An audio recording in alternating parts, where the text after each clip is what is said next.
বন্ধুরা সবাইকে জানাই গুড মর্নিং। সকালের কাজ সেরে চলে এসেছি বাড়িতে এসেও কিন্তু কাজের শেষ নেই। সকাল 5টার সময় উঠেছিলাম, উঠে কিছু কাজ সেরে চলে গেছিলাম কাজে। আর কাজ থেকে এসে বাকি যে কাজগুলো আছে সেগুলো করে নিচ্ছি। আজ দুপুরের মেনু আছে পেঁয়াজি, ডাল আর পাঁপড় ভাজা।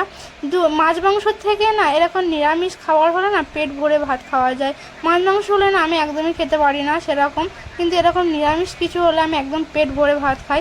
তো যাই হোক, এখানে আমার রেডি হয়ে গেছে খাবার। তো খাবার রেডি করার পরে দুজনে করে নিলাম টিফিন করার পর ওর খাবার মানে দুজনের খাবারই আমি গুছিয়ে দিয়েছিলাম। তো ও খাবার গুছিয়ে নিয়ে ও বেরিয়ে পড়বে কাজে। তারপরে টুকটাক কাজ সেরে আমিও রেডি হয়ে বেরিয়ে পড়বো কাজে। তো এদিকে আমি রেডি, সব খাবার দাবার সব প্যাক করে ও চলে যাবে, আমিও এবারে রেডি হয়ে নেবো। নিয়ে এবার আমি বেরিয়ে পড়েছি কাজে। দেখো পাশে আমার ব্যাগটা নিয়ে, এর মধ্যে আমার মানে সারাদিন যে মানে আমার খাবার দাবার কিছু জিনিস থাকে, এর মধ্যে ফোনের চার্জার এইসব জিনিস, কিছু টুকটাক জলের বোতল এইসব থাকে। তো এখন আমি চলে যাবো। দেখো এই যে পাশে যে মন্দিরটা দেখালাম, ওই মন্দিরে যে আদিয়াংশ প্রতিদিন আমার সাথে আসে। এখন করে আর সকালে আমার সঙ্গে আসে না ওরা, কারণ আদি না এসে আর যেতে চায় না, মন্দিরে ঘুরতেও যেতে চায় না, এসে মানে নিচে নেমে আবার মানে ওপরে যেতে চায়। সেই জন্য ভাবি বলে যে এসে নিয়ে যেতে হবে না, ঘুম থেকে ওঠার পরে দেখো যদি যাই তো নিয়ে যাবে, নাহলে নিয়ে যেতে হবে না। তো সেই রকম গিয়ে ওদেরকে আমি রেডি করে দিই। রেডি করার পরে দুজনেই ঘুমিয়ে পড়ে। আর আঁশ থাকে আমার কাছে, ওরা ছোটোবেলা থেকেই মানে সবার কাছেই থাকে, যেহেতু ওরা দুজনের যমজ। তো আদি সবসময় ওর মার কাছে থাকে, আর আঁশ থাকে সেই প্রথম মানে যখন থেকে আমি ওদের বাড়িতে কাজে ঢুকেছি তখন থেকে আঁশ থাকে আমার কাছে। এদিকে আঁশ ঘুমাচ্ছে, এদিকে ও দুধও রেডি করে রেখেছি, ওরা ঘুমাতে ঘুমাতে দুধ খায়। তো ঘুম থেকে ওঠার পরে দুজনকে নিয়ে চলে যাচ্ছি নিচে, যে মন্দিরে যাই, ঘুরতে যায়।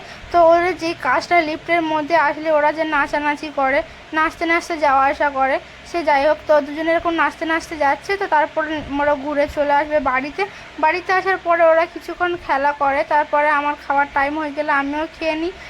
তারপরে ওদের খাওয়ার টাইম হলে ওদেরও খাইয়ে দিই। তো আজ দুজনে কি অবস্থা দেখো, দুজনে পড়েছে। ওর মা এরকম দুটো ছোটো ছোটো শর্ট কুর্তি অর্ডার করেছিল।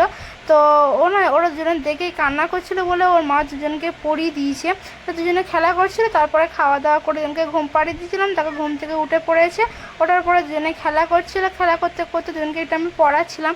ওরা না ABCD 1 2 আমাদের শরীরে যে হাত পা চোখ মুখ সব ইংলিশ থেকে বললে ওরা বলতে পারে আর দেখাতেও পারে। আর ওরা এখন থেকে মানে ওদেরকে পড়াশোনার মানে করানো হচ্ছে, যে ওদের মানে স্কুলে ভর্তি করাবে ওর মা। 2.5-3 বছর হলে ওদের স্কুলে দেবে। আর দুজনে এতই বদমাইশি করে না, আর ওদের মানে স্কুলে দিতেই হবে এরকম একটা ব্যাপার।